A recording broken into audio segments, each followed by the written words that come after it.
Hello and welcome to the TripOn podcast, in which we combine architecture, entertainment, and urban life. My name is Lee.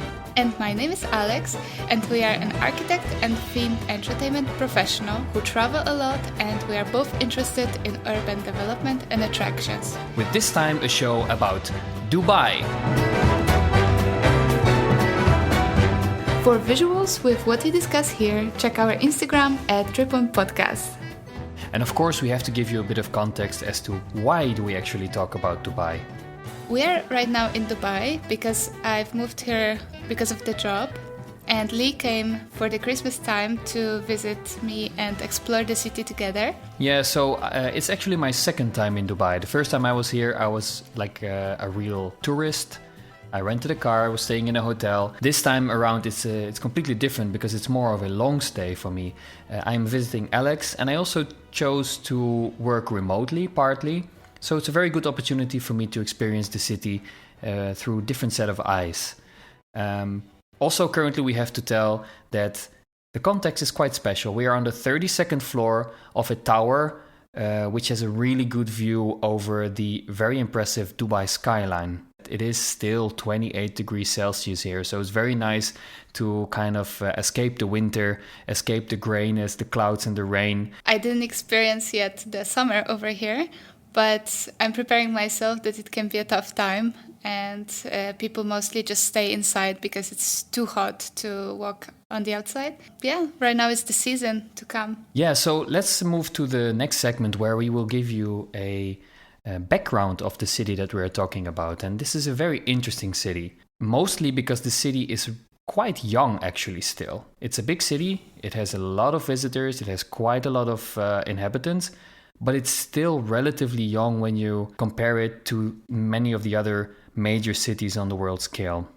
Yes, it is worth to mention that Dubai was established in the 18th century, and it was a small fishing village. It grew into a trading hub in the early 20th centuries, and then it grew rapidly in the late 20th and early 21st century, with a focus on tourism and luxury. And what we should also add is the fact that Dubai is located in United Arab Emirates, and it is the city which is one of the 7 Emirates. Abu Dhabi is the country's capital, and however, Dubai is the most populous city that serves also as an international hub. To give you a bit of context as to where you can find Dubai on the world map. Dubai is situated on the Arabian Peninsula, which is a massive peninsula. It's actually the largest peninsula in the world, which is kind of the bridge between Africa and mainland Asia. So it's really the heart of the Middle East. And on this peninsula, it shares the land with the massive nation of Saudi Arabia, Oman, Bahrain, but also Qatar. The United Arab Emirates are actually situated with sea access on the eastern side of the Arabian Peninsula, and they are situated along the Persian Gulf. And on the other side of the water, you can find Iran. And it is, as Alex mentioned, it is actually not the capital of the Emirates, but it does feel like it is the major city of the Emirates because it is just so immensely popular and well known all over the world. Also because it has been a center for regional and international trade since the early 20th century, and its economy relies on revenues from mostly trade, tourism, but also aviation and real estate as well. We know from social media, financial services. So it's quite a popular place to be, and you can hear about it a lot.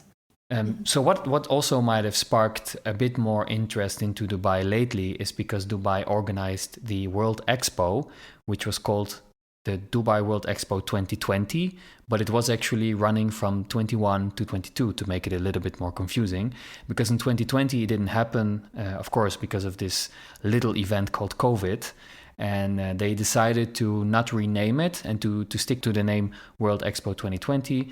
And this was a well-visited expo, which also brought a lot of people to Dubai. It wasn't as well-visited as expected. I think that's also important to mention, but we will get to some of those aspects later. And besides that, also quite recently, there was the COP28, which is the UN or the United Nations Climate Change Conference, which was held in the United Arab Emirates, and it was in Dubai. Although Dubai wasn't in the news too positively about it, because there was some controversy about the organization of it and some things that happened behind the scenes. But if you want to know more about that, definitely look it up, because there was a lot of news about it. Basically, it also means that Dubai is trying to put itself into a new light, because it has a certain image that was normally not really aligned with sustainability, and they're trying to really change that image. And I think that's one of the reasons why this climate conference was over there.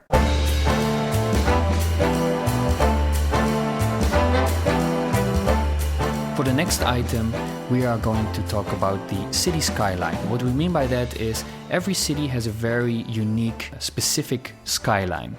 And it doesn't have to always mean that there is a lot of high buildings or that there is like massive skyscrapers, but every city still has kind of like a contour, which you can imagine. Some cities have a very famous contour. And I think definitely when we talk about Dubai, we can talk about the skyline, because the skyline is very, very well known all over the world. Yes, it is mostly recognizable because of the tallest building in the world, Burj Khalifa. You can definitely recognize it on every image or every postcard, let's say. But as we were talking before, Dubai has quite some different spots with different images. And how do you see it, Ali? So you have, of course, the old city of Dubai, where I think the old town actually started, with the old harbor and with the old souk, the gold souk, but also where the pearl fishing happened. And then Dubai started to develop into different directions than the actual old city. So other than, for example, the cities in Europe or even some of them in the US, it's not that the city center was replaced over time by different architecture, but it's more that Dubai chose a different location to develop the city further, which means that there is a like kind of a shift of the city center that happened. So you have now the old city, and then they started to focus much more on the marina. It's mainly about luxury, very, very vertical, a lot of high towers, but also a pretty pleasant harbor area with beautiful yachts.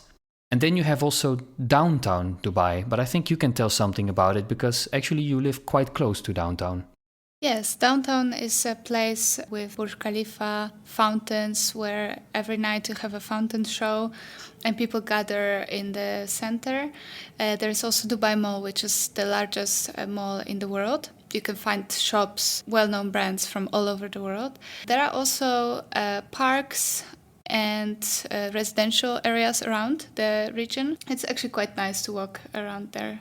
Well, I think when you think about Dubai, especially when you haven't seen it yet with your own eyes, the image that you often see or that you are familiar with is of a very skyscraper-dominated skyline with, in general, I would say very vertical, pretty skinny towers.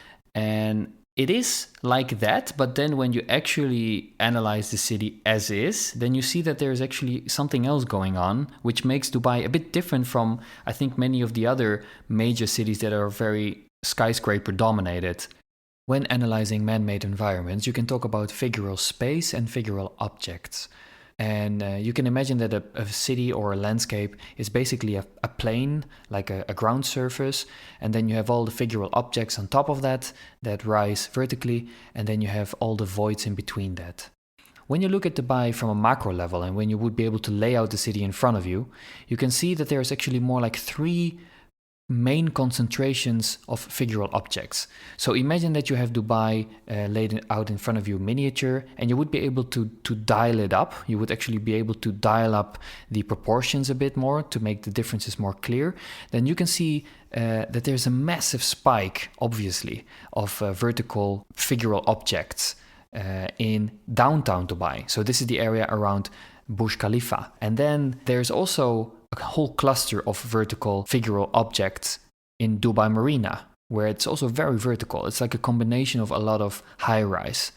And then you have the old town of Dubai, which is a bit lower in general, which is a bit more low to mid-rise. And actually in between those three concentrations of vertical figural objects, it is generally pretty void. It doesn't mean that there is no buildings, but there are a lot of low-rise buildings, a lot of villas, a lot of residential areas. And this makes Dubai very unique, because normally you would actually see a city like this fill up much more and basically develop itself from a central area into spreading out more like an oil stain. And Dubai is a bit different in that regard, especially more land inwards. So if you go more towards the desert, a lot of the infrastructure projects have already been built. So there are many roads. But then in between the roads, you can see that there was a blueprint to actually develop a city there with residential areas, with shopping, with entertainment, with all of that.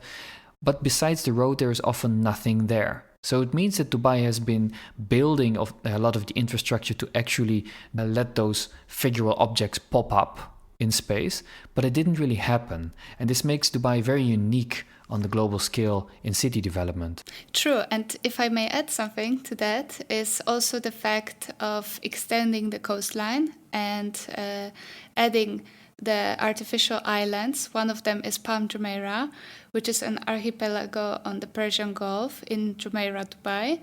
And it's a series of islands where posh villas and hotels are located. And it's another volume that is completely different than the rest that you mentioned, actually. There are also restaurants over there and bars. It has completely different feel than the rest of the city. Dubai is also a city which is incredibly recognizable when it comes to the coastline, because Dubai has been busy with actually winning land. This makes it so iconic when you look at Dubai from the top, which is actually quite special because the city already has a massive coastline, so apparently they even need it more.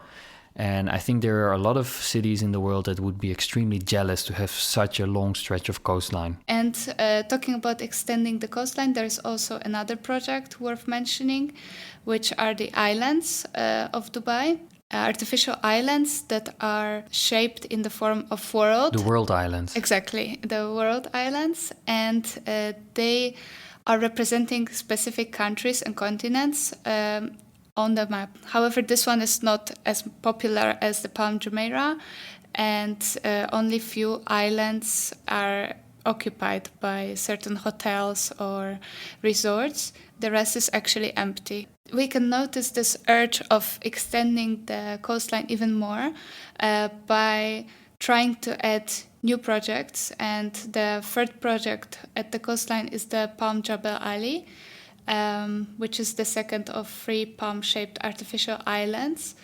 However, this one for now is being abandoned. I think the project is not being really continued. You can actually say that from the old city of Dubai, they have been moving away further and further and further from the old city. So the last island that you are talking about, Palm Jebel Ali, is actually so incredibly far from the old city that it's almost hard to talk about one city. It's a very long ride, even by car, but also by metro. So in that regard, Dubai is to me it feels more like a collection of investment projects than an actual organically developed city. Functioning as a whole. That's true, because to get from one side of Dubai to the other by metro, it might take more than an hour.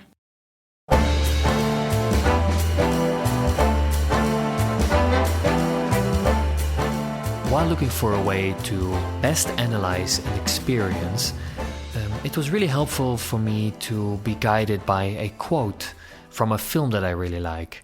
The film is called Perfume, or the original title is Das Parfum in German. And the quote goes like this: "Just like a musical chord, a perfume chord contains 4 essences or notes, carefully selected for their harmonic affinity. Each perfume contains 3 chords: the head, the heart, and the base. The head chord contains the first impression, lasting a few minutes, before giving way to the heart chord, the theme of the perfume, lasting several hours. Finally, The base court, the trail of the perfume, lasting several days. So now we are talking about the head, the heart, and the base. The head is the first impression of an experience. So the initial impression that you have when you are faced with the experience. And then we go into the heart, where we actually experience something for multiple hours in a row, and you get a more clear image of what the experience is like. And then lastly, the base, which is kind of the trail of the experience, or what sticks with you after you experience something. So of course, first we start with the head, the first impression. What is interesting about cities is that every city has a certain reputation or image. Some cities are very good with that because they actually put effort in creating a reputation globally, and it makes the city really well known.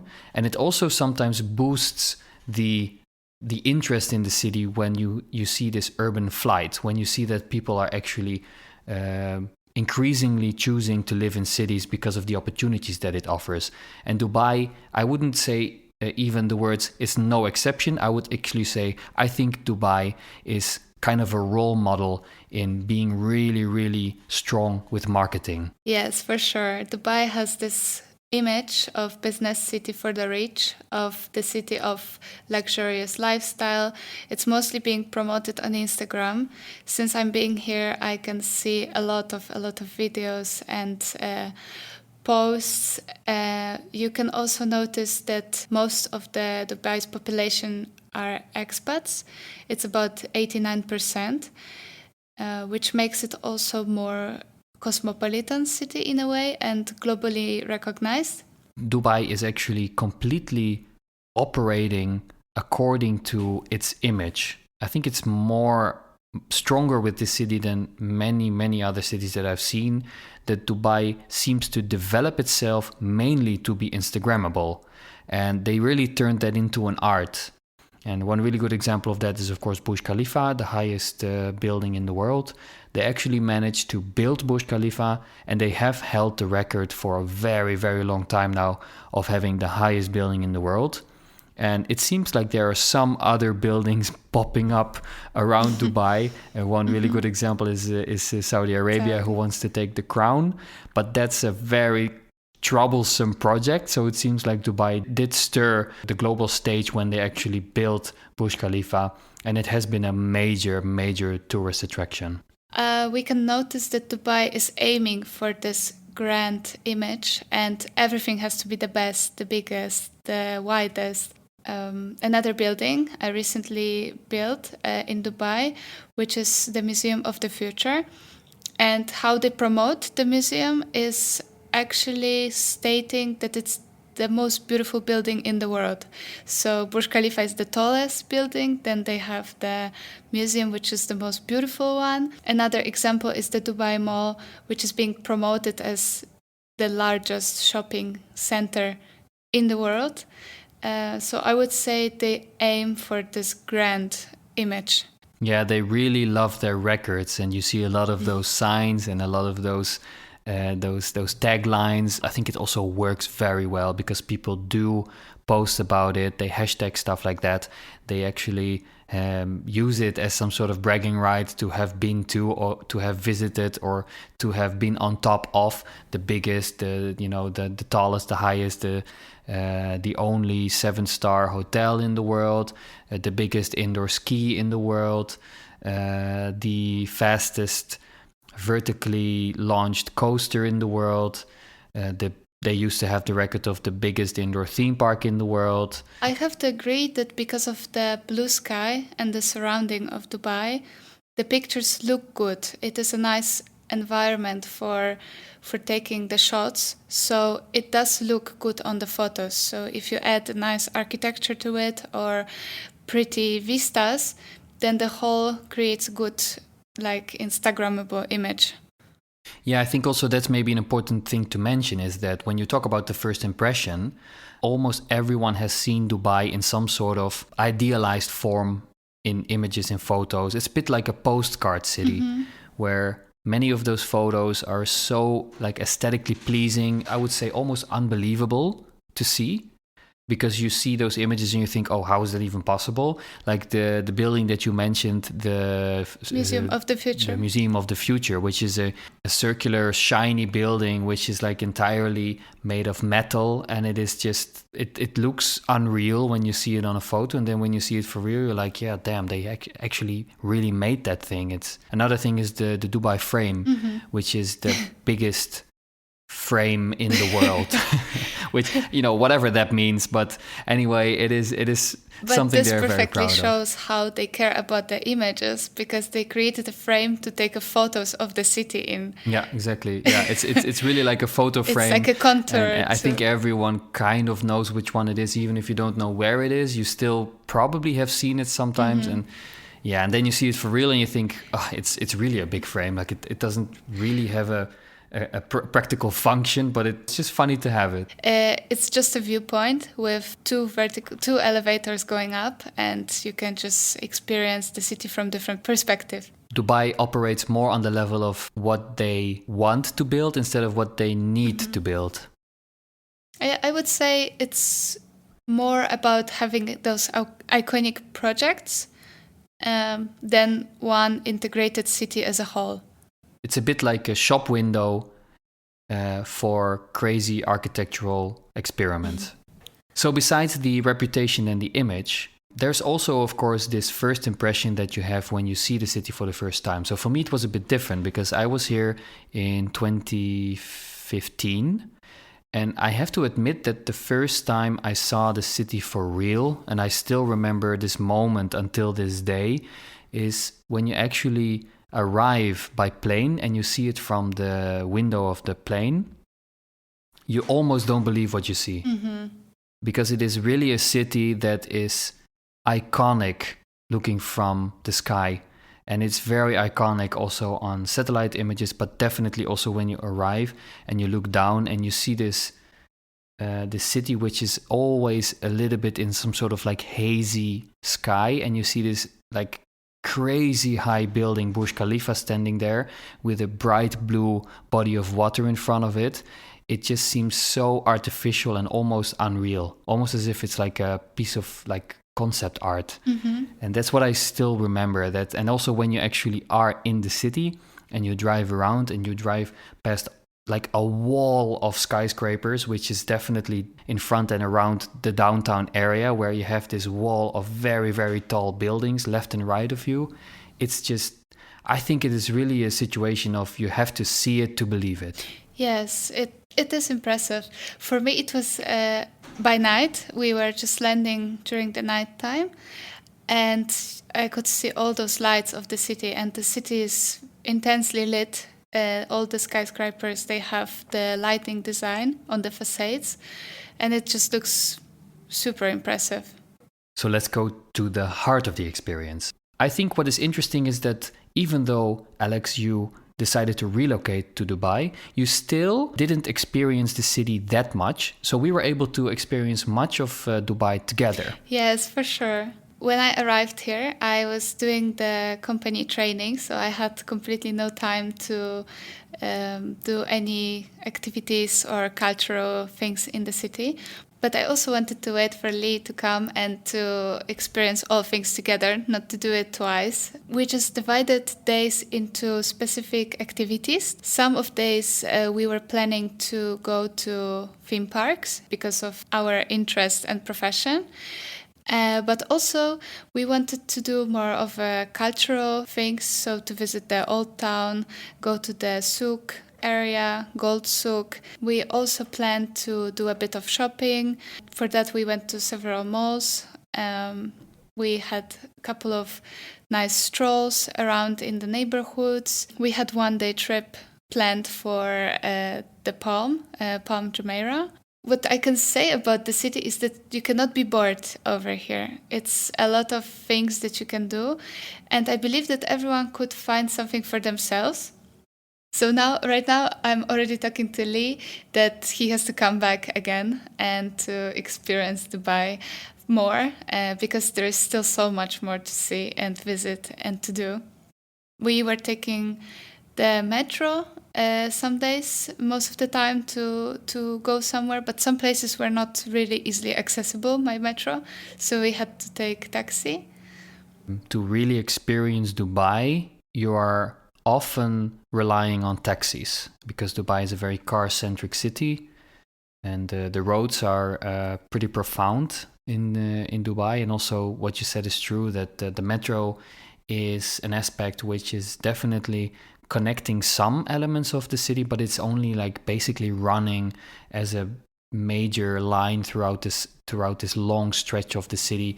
When you actually want to visit most of the places that we had in our program, you still have to get out and continue your trip either by walking or by taxi to get to your end destination. Yes, I believe if someone decides to stay or live in Dubai, the best way is just to buy the car, because otherwise it takes quite some time to move around the city. It is a city where, like Alex mentioned, there is always something to do. There's always an activity, there's always the next attraction that you can do. So there's definitely a lot here because it is very much aimed for tourism. I would say definitely in the last 10 years, they've been really aiming for tourism, short stays, but also layover, so that if people actually have, for example, a connecting flight, that they would be tempted to stay in Dubai for 1 or more days and to actually visit multiple places in Dubai. That's kind of the hope that Dubai has, I think, as a city. And it does seem like there's so much to do now that it could really keep you busy for a number of days in a row. Yes, it's hard to say how many days you would really need to come and to visit Dubai. It just depends on the interest and on what are the preferences. However, once you live here, I think you can never really get bored. Maybe we are not exactly the target audience, but if you would look through a different set of eyes and you would be really looking for luxury resorts and for 5 to 7 star hotels and stuff like that, then Dubai has so many resorts where I think you can be treated like a king. And definitely, this is something that we didn't experience this time around. But I can imagine that this is also for the people that are into that kind of stuff. Yes. This is something that you could probably come back for multiple times because there are many high-end resorts that have a different experience. Yes, and following that, actually, the service level is extremely high. And we could even experience it, of course, not in those hotels, but everywhere you go, the service is super kind and it's really tourist-oriented in a way. What we also have to mention is that when you do visit Dubai, or in our case, when you actually try to a bit live your life in the city of Dubai, I think a recurring theme is definitely shopping, because Dubai is very much tailored towards shopping malls and fashion and brands. There are so many malls in Dubai. There is, of course, the biggest mall in the world, but I wouldn't be surprised if there are some of the biggest malls in the world, because even the lesser visited malls are still massive and they still have a lot to offer. Yes, this seems like one of main activities for the local people, to actually go to the mall, stroll around and to shop. I believe it is also like that because of the weather. So when it is extremely hot outside, people have nothing else to do. They cannot really go for a walk to the park and they just go to walk in air-conditioned supermarket or a mall. We were definitely not, I think, the target audience to come and to spend a lot of money on fashion. We were more interested in really experiencing the city and to see attractions. And also we are very active when we do this kind of stuff. So, of course, you can walk around and you can really get your steps in when you do go to those places. But that's not really our goal. And I think it's also when you do want to go for shopping and when you do, for example, really like this luxury and a high service level, then I think Dubai is the space for you. But what do you think about the food options and the food selection in Dubai? Well, what is interesting about Dubai, and it's also something that we noticed when we started to experience the city for a longer period of time, is that when people talk about Dubai and when they talk about the people in Dubai, they often talk about the foreigners in Dubai, because there are so many foreigners that I think you would be very lucky if you get to experience a lot of locals during a trip throughout the city. I think it is much more common to be continuously surrounded by foreigners, and it really depends on where you are as to which foreigners you would be faced with, because there's a very wide range of foreigners in Dubai for many different reasons. As you mentioned earlier, it's a business city, so there's a lot of banking, but there's also a lot of labor, but there's also still in Dubai a lot of people coming to Dubai to find fortune. And I think one of the major groups in Dubai is the Indian peoples. Of course, very interesting for us because we love Indian food. And that's also the one thing I think in Dubai you can really eat amazing Indian food. Really good Indian food. Besides that, I think there's a lot to discover in Dubai when it comes to food anyway. Yeah. Because the food offers are generally really good. Yeah, and I would say it's extremely international, like you said. You can have a Korean barbecue, you can have more Russian experience, of course, more Arabic from Lebanon, from Asia. Anything you wish for, I would say you can really find over here. So to give a bit of context, we celebrated Christmas in Dubai, which of course is a completely different experience from Christmas in Europe or in the West in general, I think, especially when you compare it to Poland. And Poland is generally quite cold, it's grey, it's rainy, it might be even very snowy.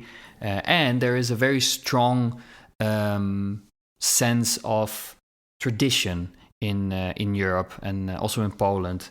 And what we noticed is that we had a very international Christmas. We actually had 2 Christmas dinners on one day. So we had one, I would say, like early in the evening, and then we had one later in the evening. And we actually made a note that we had Christmas with, amongst others, people from the Netherlands, Poland, Malaysia, Czech, Ukraine, Spain, Tunisia, Kazakhstan, and Venezuela, which is a very crazy thing to experience because there were so many different types of food. We also discussed what Christmas means to people.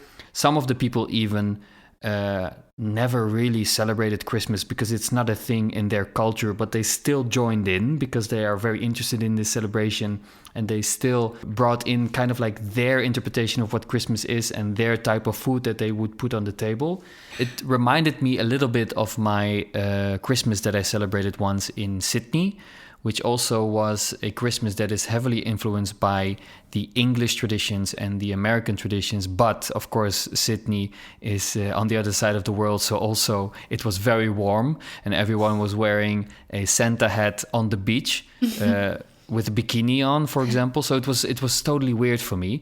And also what was interesting now is that we had a turkey from the oven, which sounds very traditional, but it was in a Venezuelan turkey from the oven.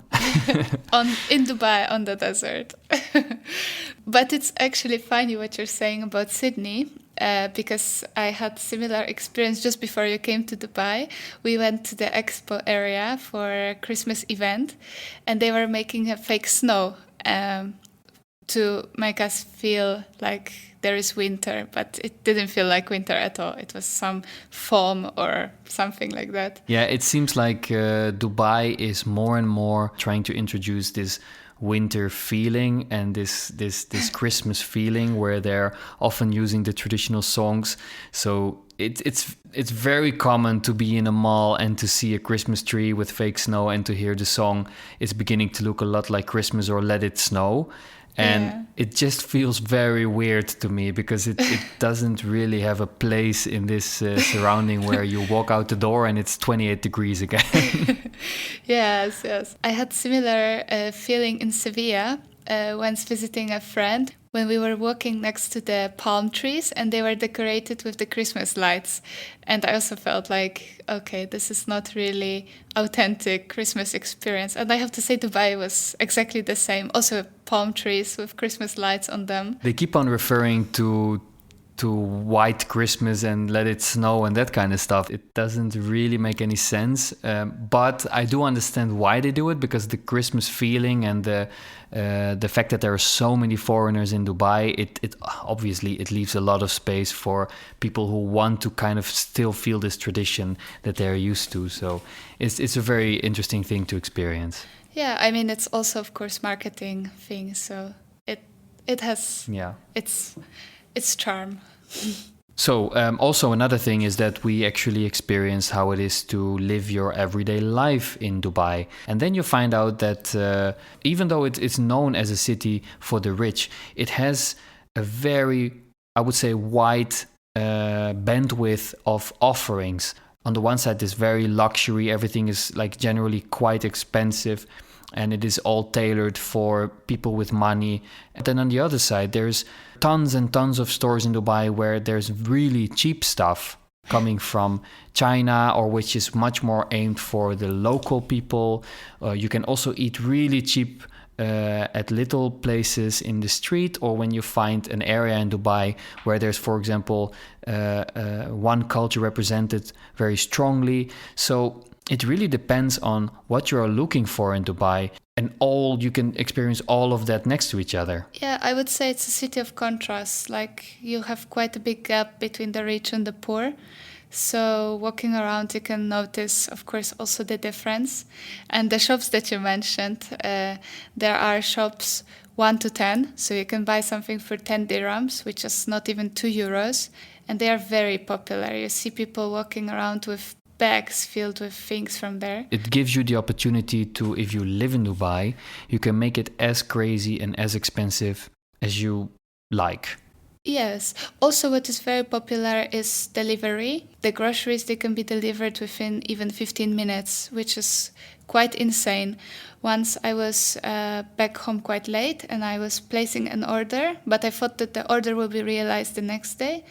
But 15 minutes later, I already had someone standing at 1 a.m. at night or 2 a.m. at night with groceries at my door. And it's quite crazy, I would say. In a way, maybe too much even. Yeah, it does feel like a 24/7 city. I think you could, if you want, be serviced the entire day, the entire night. It's not uncommon also in Dubai to have a lot of night jobs. You know, there are a lot of people working the entire night, either in construction or either in security, or there are clubs that are going on the whole night. It is definitely a city that is going on around the clock. So we talked a bit about the heart of the experience, and I think we will also mention some stuff that we didn't discuss yet later. But let's go to the base. If I could start with my point, is that I think what did stuck with me is the palm, and especially the Palm Jumeirah. I think what is really special about this is that it feels so different from, let's say, the Dubai mainland experience. The Palm really feels like a kind of a getaway and kind of like an island that is a bit further from a bustling 24/7 city. Whole island feels a bit more like a holiday destination.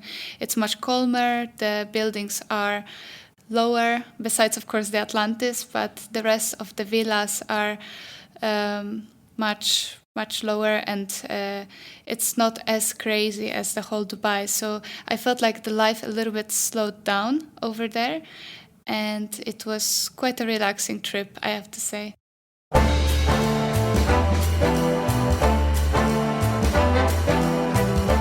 What we always try to include into the episodes is our professional view on the experience, because we both have a completely different background, but we also both have a very much shared interest. Alex, you are an architect, so it's interesting for you to talk about cities from your architectural point of view. But I am also very much interested in what is on offer when it comes to entertainment and attractions. And I am also highly interested in urban development. So what stands out for you as an architect when you talk about Dubai? Because there's so much to talk about. I can start by mentioning that Dubai was actually designed by British architect. It was John Harris, and it was his vision to capture the world's attention and to add all the investments to the project. The way it is developed, Lee already mentioned a little bit before. So the city is divided into parts, downtown, Marina, the Palm, the Old Town. All the parts are connected by Sheikh Zayed Road. And also along that road there is the metro line that is going from one end till the other end of Dubai. And it is all looking like it was inspired by Miami or Vegas in a way to me. Very car-oriented, as we've mentioned before, which makes it a bit more difficult for everyday life, for just walking around, enjoying the city. The spaces are just so huge and you feel so tiny as a human in such scale. And also I would say the choice of elevation materials or the choice of materials in general in the city is to me quite surprising, because there is a lot of steel and glass. It is not really belonging to the climate where we are at. So it's not built from any natural materials that are not actually reflecting or stopping even the light, but the materials that are being used are actually making the city even hotter, which to me is a surprising choice, because while having a city on the desert, you would try to make it a little bit cooler in a way. And also the choice of having wide streets creates this feeling of openness. However, because of also lack of greenery and trees in a way in the city, you miss sometimes places to hide from the heat, some shading spots or some places, maybe even more water bodies in the city. I believe that's why we liked Marina so much, because there is water, and of course we feel naturally as people better next to the water. Dubai is known for having sky-high entertainment ambitions. And it's really interesting because from my profession, Dubai is both known for taking risks and investing a lot. But at the same time, it's also known that Dubai is kind of failing in some aspects to become the next big thing in entertainment. And it's really interesting for me to see it as a business case and to see it as a test case, and to actually see it up close as to what is the current situation in Dubai and what is in the near future, maybe even what is changing in their vision to become this massive entertainment hub, seeing the results that they get. Besides that, I think Dubai is also a really good example of where you see that entertainment is often added to things to try to increase the success of it, because there are so many instances in Dubai where there is suddenly an attraction. Like Dubai has so many, for example, aquariums. Another thing is Dubai actually has quite a lot of coasters. Maybe you wouldn't even associate Dubai with coasters, but there's even a coaster as a standalone attraction in a massive mall that we went to. And this coaster is a pretty big coaster. It was a big investment, and it's now a standalone attraction that you buy a ticket for. And the funny thing was when I went on it, there was no one there. There was no one in the train with me. True, you were the only Even though one. the coaster was operated by 10 people or something. Yeah, it's such a crazy thing to experience. Yes, I was the camera operator. Exactly, yeah. You were able to take a photo of a completely empty train with one person in it. But I don't think it's a secret that Dubai didn't manage to be this next big entertainment hub in the world. And it's just interesting to see why didn't they manage to, because it was not so much money or it wasn't so much ambition. I think it also has to do with the fact that you need to also have great investments, great IPs and great coasters, but you also need a certain aspect of tradition, of culture, of the willingness of people to be part of something because it is just pleasant, or because it is part of like a cultural decision that you make. And I think that is interesting. I think for everyone in the industry is interesting to look at that. It's actually interesting that you're mentioning the parks, because we are planning to visit some of them. So I think we might make some episodes about the visits, and maybe we'll get more into details about the theme parks. Definitely, yeah. But besides that, we can also talk, when we talk about Dubai, about the actual sense of space, as you can say. So like the way that you actually experience the city from a human scale. So a very famous YouTuber once said that in a very car-centric development, pedestrian infrastructure is often just car infrastructure dressed up as a pedestrian infrastructure. And that's something that you see in Dubai too. What you see a lot is that you're not supposed to be on ground level, outside, on street level, on foot generally. Most of the time the city has kind of like facilitated a way to walk through the city either through tunnels or underground or on pedestrian overpasses or by connecting several highlights through tunnels or through those treadmills that you know from the airport. And I think maybe a funny thing is that I actually mentioned to Alex, and for you it was, I think, a new term, but I described many places in Dubai as liminal space. Do you remember that? Mm-hmm. Yeah. The term liminal space kind of means like threshold space. It kind of means like a space in between spaces. It is not really a destination, and it's also most of the time not really a space that you want to be, but it's more like a kind of like an anonymous in between, or like a twilight space they sometimes refer it to. And for me, the reason why I described it like that is because it's a bit void of character. It's a bit void of atmosphere. So when you talk about sense of space, it's a bit generic. Yeah, you have many of those instances in Dubai where it's a very, you are just like walking through a very generic steel and stone and glass tunnel in most of the time. You don't really see the face of the city. You are basically just inside infrastructure that's there to get you from A to B, and you don't really get to experience the city from a pedestrian point of view. I think in many instances in Dubai, it is better to be in a car and to drive through the city and to see the architecture from the car. If I may add something to that, is the fact that if you take the metro to go to the Dubai Mall, you have to go through the tunnel, which takes literally half an hour of a walk just through that tunnel to get from the transport to the Dubai Mall. Yeah, it's like you are on the metro and you are aiming to go to the Dubai Mall. You get out of the metro at the metro station that is saying, is it Dubai like Mall. Dubai Mall, Burj Khalifa kind of station, and before you are actually there, you are walking through a massive tunnel.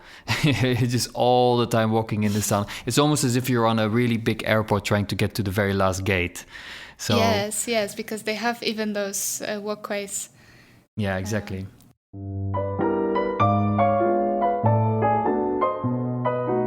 After this professional view, we do go to the room for improvement bit.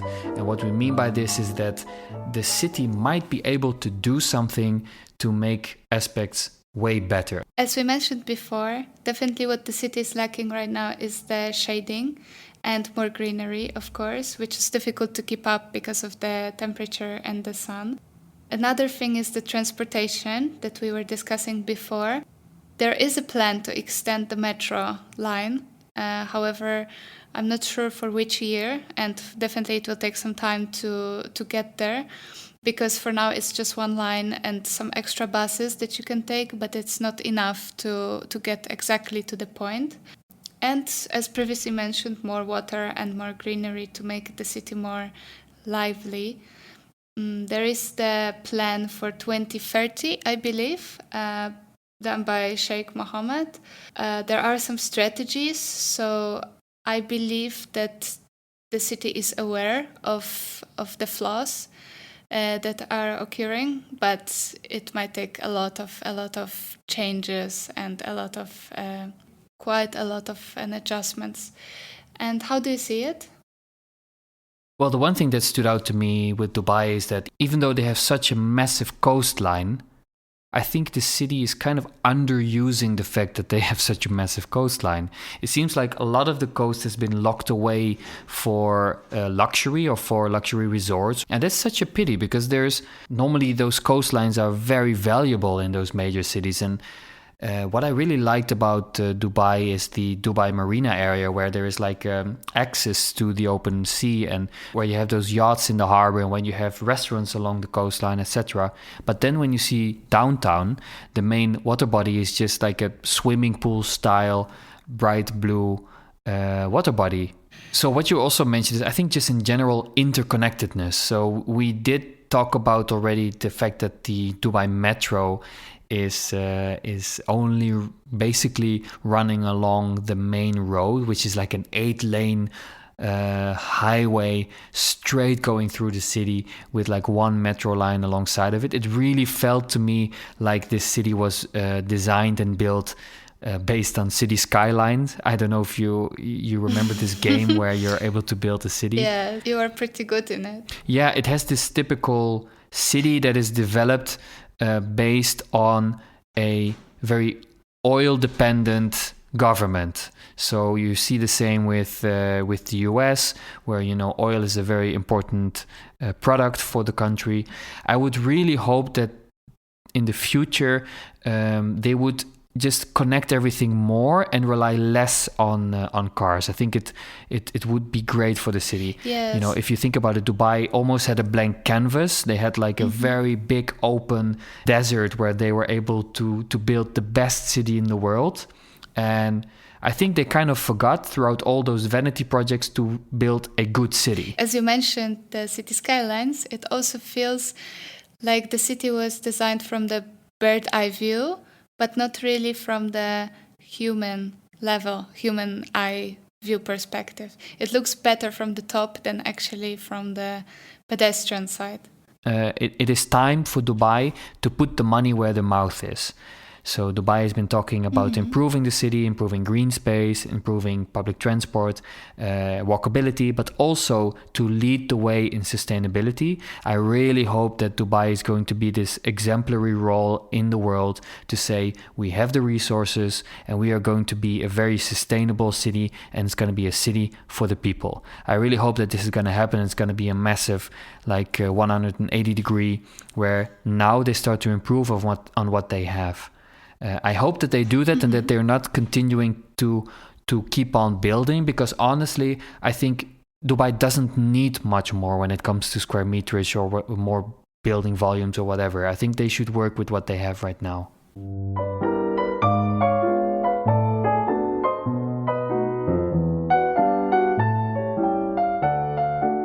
We generally really want to keep the podcast very positive, but there's always something that is a bit annoying or that is just making you a bit grumpy what we experience. So in this case, we also have this thing that we can just for a couple of minutes be grumpy about something.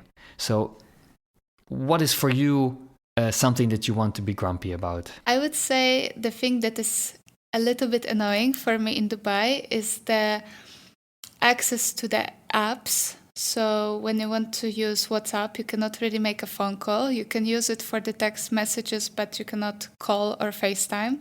Other applications are also blocked, and it makes it more difficult for me to connect with the other part of the world and to stay connected. You can use some applications that are available here, like Botim or Google Meets, I think is working, but it makes it extra work more difficult for everyone.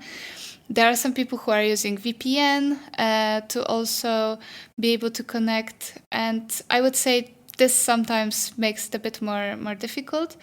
Also, maybe the internet connection is sometimes a bit tricky. Once you live here and you buy the router, you a bit have to struggle with the providers. And the other thing is also opportunity to watch the streaming platforms, because some of the platforms are not accessible. You can watch Netflix, but I believe not all the shows that are in other countries. It's like a selection of the movies. And for example, HBO is not really even possible to be used. I don't remember. I think we've tried Disney Plus, but it was also not really working that well. I think you can watch Disney Plus actually, but it was loading. But I think this was more the issue with Disney Plus. So you have to just be ready that for the phone calls it is a bit more difficult, and you're not going to be able to stream everything that you're used to. Yeah, I think it's really challenging, because I did experience what it is like to be in Dubai and to work remotely, even though they seem to kind of promote that Dubai is a place where you can just, move away from everything and work remotely and be in the sun and experience more luxury, etc. But then when I noticed that we had meetings set up, I wasn't even able to use the regular apps and software that we normally use for meetings, and we had to really find a way to connect, and it seems to be very governed, and that's just not very intuitive. I really hope that this improves. Another thing that I would like to say as like my grumpy minutes is we did experience in general when we were in the Old Town very aggressive salesmen. I think that's maybe something that is very typical for the Middle East, but they are so aggressive in trying to lure you in, draw you in, show you their amazing product. But when you are walking in the Old Town already the whole day, you have no interest in seeing another shop full of carpets or something. So they are just way too proactive for me, and I don't really enjoy that. Yeah, I think this is more a cultural thing. It's the same in the mall when they are trying to sell the perfume and they spray you literally with the perfume so you can buy it and try it on yourself. Yeah, you walk by and they already spray it on you, and then they hope that you are going to buy it. Yeah, it's so different from what we're used to. Also, when you walk into an electronics store, for example, we had many instances where there were more employees than there were actually clients in the store. It was a really weird thing to see, and you also notice that when you walk into a store, they will be standing alongside the main pathway, and they will all say to you, yes sir, please sir, yes sir. Yes. What are you looking for, sir? Yes, but I think it has to do with just amazing customer service, which is completely the opposite of what we're used to from Poland, where people completely don't want to talk to you and you are an interest in the space, and here they are very proactive. So for us it's a bit surprising, and every time we're like, whoa, what do they want from me?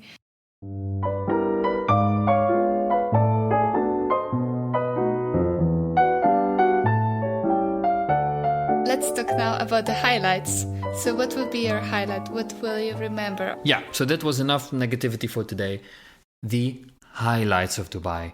Maybe also because of all the stuff that we already discussed about the city, I think Dubai is a beautiful city by night.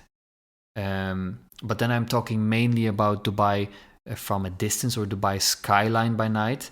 It's typical that Dubai really works as a postcard city, and it definitely works like that by night. Many of the buildings have some sort of LED installation or projections or some sort of show even, that every night it really comes alive. Mm-hmm. For me, what stands out is definitely the cleanliness. In the public spaces, it's extremely clean. There are people cleaning all the time, and once you go even to the public toilet, it's being cleaned just after you. So when you walk outside, it's extremely clean. You don't really see trash, and this is something different than what we experience in European cities right now, that there is trash everywhere, and after a night there is a lot to clean. And I have to say that Dubai is really organized in that regard. And also the feeling of safety. I would say it feels like it's a safe city. People say you can leave your phone and no one will touch it. And in a way, it is like that. You don't really have to hold on to your things to be really scared that you're going to be robbed or anything like that.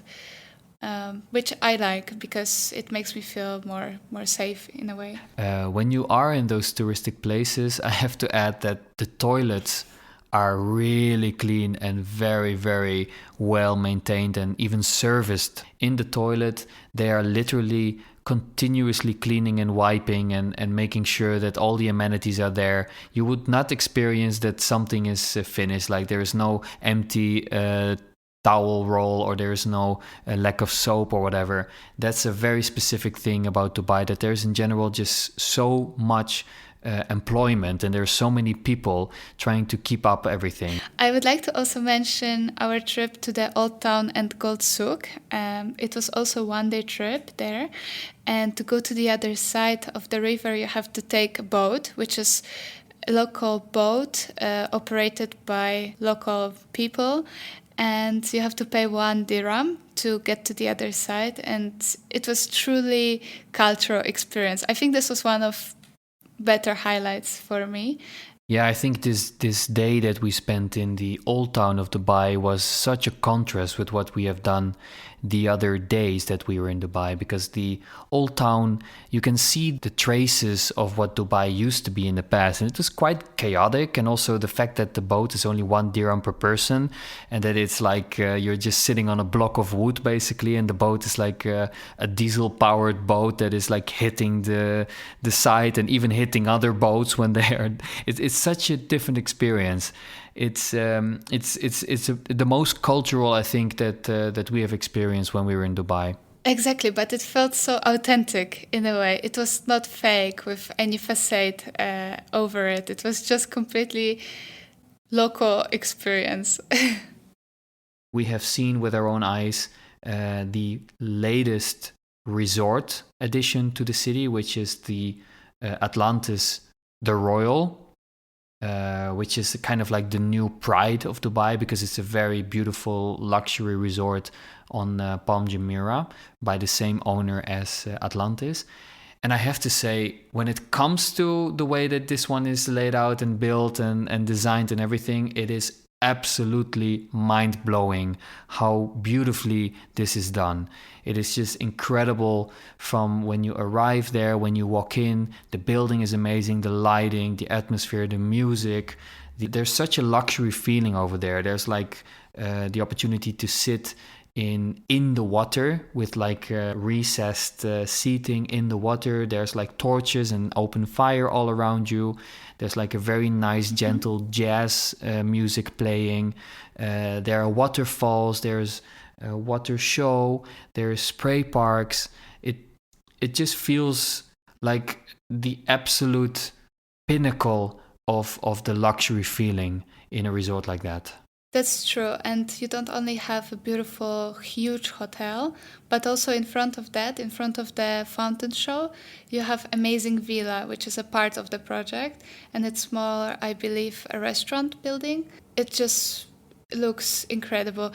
The way that we described it was that you feel like you moved to the Pinterest. You're like literally in the Pinterest search, and you can see every angle in this hotel and in this project. Feels like you're just scrolling through the most beautiful designs online, and you can just see them live. It's like an exhibition in itself. We are really into architecture, and we really like architecture and design, and especially when it comes to total design, so when it's all interconnected and everything was considered. And here in this hotel, you see that the materials, the lighting, the colors, the art on the wall, the floor coverage, it's from such a high level that for us, I think it was a feast to just walk around there. We didn't even stay there. We didn't experience what it is like to sleep there or to wake up there. But to be honest, I didn't even have to. I can see that must be a very special experience. It was really, really impressive.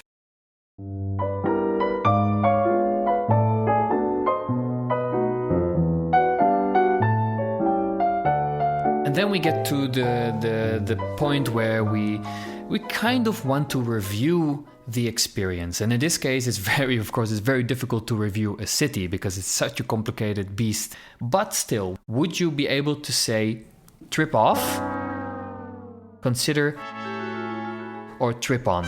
So in this case, trip off means try to avoid this place. It's not worth it. Don't do it. Consider would mean yes, if you're interested, if you like the aspects that make Dubai or any city for that matter very unique or specific, then go here. And trip on kind of means like don't hesitate, take the plane or take the car or whatever, go here, you will love it. So this question for you, Alex: trip off, consider, or trip on? I would say trip on.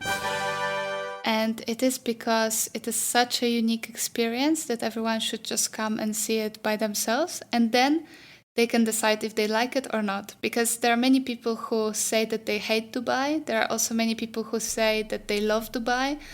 And I think it's either you love it or you hate it, but I believe everyone should see it once because it's definitely unique. The time that it was developed and the scale that it was developed, it's worth visiting and to have your own opinion about it. What would you say, Lee? What do you think? I think I would also say TripOn. And I do have a very specific reason for that, because yes, you can say you hate Dubai or you hate, this modern interpretation or this like car-centric modern interpretation of a city. But then again, I think Dubai is on none of the levels average. It is on almost every aspect. It's very extreme, and I think it's very interesting to see that. I would say that if you hate cities like these, it's still interesting to see it because you can actually experience why do you hate cities like these. Because Dubai is a very, very good real life test case to see those massively like you mentioned, like from a bird eye view developed cities.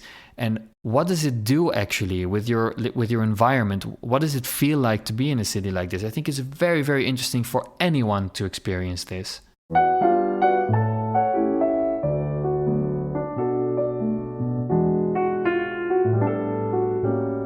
So what's next? Well, we have a couple of really, really interesting things in the pipeline. So we are talking now, of course, about the city of Dubai, but there is also in Dubai attractions that are really well known on the global scale. And I'm a bit biased because I'm working in this industry. But what is on the planning for us next is IMG Worlds of Adventure. And this is an indoor theme park, which used to be the biggest indoor theme park in the world, of course, another record. But besides that, we are visiting other theme parks in Dubai. Plus, you have to hold on for a visit to Abu Dhabi. And this will be very interesting because it means that we can actually compare Dubai to Abu Dhabi. The two cities that are often maybe considered very similar, but they are very different. And I think it would be interesting for us to highlight why are they so different. And with that, this wraps up this TripOn podcast episode in the series Urban Life about Dubai. And this leaves us to say, our tip: go on and plan your next trip.